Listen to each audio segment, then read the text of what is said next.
Arbuste fruitier, la pépinière en faveur de la biodiversité. Salut les permapotes, je voulais vous présenter mes haies fruitières plantées en 2021. J'ai fait beaucoup d'erreurs au début parce que là on se trouve sur le point le plus haut du terrain, exposé aux 4 vents. Même s'il y a une petite haie face au sud qui protège un petit peu, mais vu qu'on est quand même plus haut, ça peut quand même pas mal souffler. Et les erreurs du début justement concernaient les espèces qui ne toléraient pas le vent. J'avais mis de l'abricotier, figuier, etc. Donc on peut le voir dans une prochaine vidéo dans la partie jardin-forêt où j'ai un petit microclimat, il n'y a pas de souci pour ces espèces-là. Mais sur ce côté-ci, c'était très compliqué pour elles galéraient, ça poussait pas. Même au niveau des espaces aussi entre les arbres, c'était assez compliqué. Donc là, j'ai quand même pas mal réadapté la haie fruitière. Donc il faut savoir que je me suis basé sur les travaux de Stéphane Sobkowiak au Québec et de Walter d'Atmosphère dans la Creuse. Je trouve ça vraiment super intéressant, cette idée d'axe nord-sud en climat plus nordique pour avoir un ensoleillement optimal. Comme ça, le soleil passe de part et d'autre de la haie, ce qui permet vraiment de bien densifier sur la ligne. Sauf que moi, ici, je voulais vraiment créer quelque chose de plutôt autonome. Donc là, moi, je peux comprendre le fait de mettre de la toile tissée. Moi, je voulais plutôt avoir quelque chose de beaucoup plus organique, tout produire sur place. Sauf que moi, au début, je faisais apporter de la paille, du foin, du broyat, etc. Donc ça me prenait beaucoup de temps, beaucoup d'argent, de l'énergie aussi, pour à chaque fois faire venir cette matière. En plus, je dégradais un milieu pour aggrader le mien et remettre tout au sol à chaque fois. Et en plus, donc, la haie fruitière, normalement, se composait d'arbres ou d'arbustes fixateurs d'azote, d'arbres fruitiers, de petits fruits, de plantes grimpantes, de plantes vivaces comestibles. Et en fait, j'avais déjà pas assez de biomasse pour mon rang arboré, donc tout ce qui est arbres, arbustes, plantes grimpantes.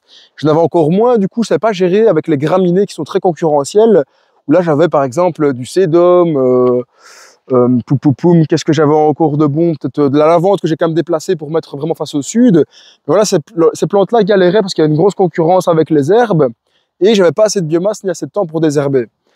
Et là, ce que j'ai fait, j'ai un petit peu réadapté la haie fruitière. Donc là, je tombe après 3 ans à quelque chose vraiment qui me semble plutôt pas mal. Après, pour mon contexte, bien sûr, parce que suivant votre projet, votre vision des choses, etc., même la haie fruitière peut être adaptée en fonction d'eux.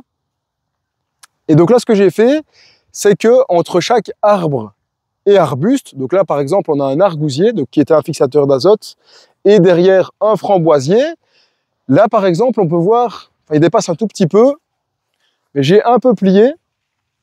Et donc là, entre chaque arbre et arbuste, j'ai une plante pionnière, un arbre pionnier. Ça peut être, moi dans mon cas, ça va être saule marceau, aulne corse, aulne glutineux, peuplier tremple et bouleau verruqueux.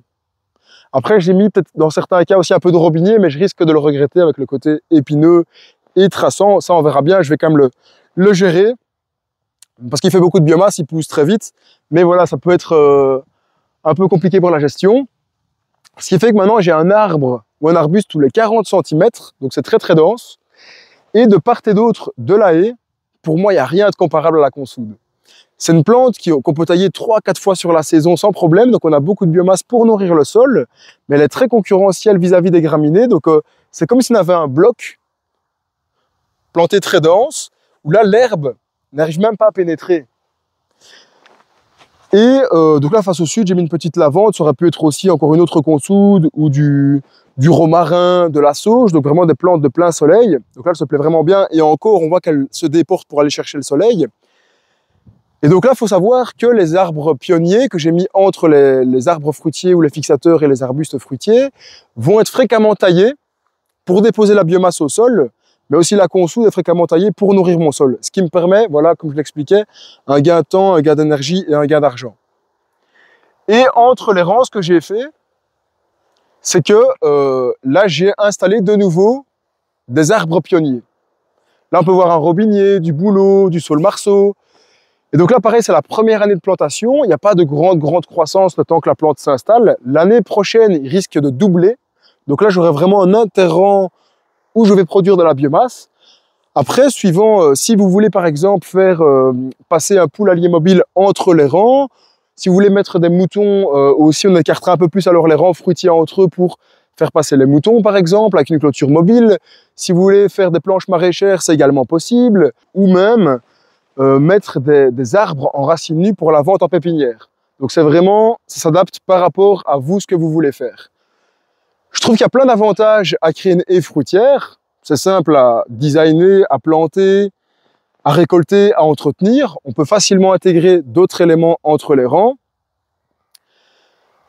Mais voilà, il faut quand même bien prendre en compte les espèces qu'on va intégrer, le climat dans lequel on se trouve, etc. Donc ça se design quand même.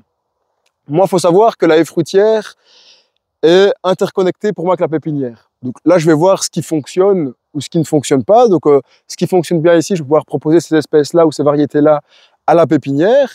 Je vais pouvoir récupérer de la bouture, du greffon, des pépins, des noyaux pour pouvoir ressemer, donc multiplier. C'est aussi pour moi produire une partie de mon alimentation, mais aussi c'est une visée pédagogique, donc j'aime bien accueillir des gens pour montrer un peu voilà ce qui peut être fait, etc. Donc c'est vraiment en lien avec mon activité, mais une haie fruitière peut tout à fait être modifiée suivant votre activité à vous. Je trouve ça très intéressant pour les projets commerciaux, où là on recherche quand même une bonne production de fruits. On peut carrément aller plus loin et créer des haies fruitières par mois de récolte. Donc par exemple, si c'est de l'autocueillette, on va dire aux clients, allez dans l'allée 25 par exemple, et tout ce que vous allez trouver, donc petits fruits, etc., ou feuilles, jeunes pousses, est récoltable.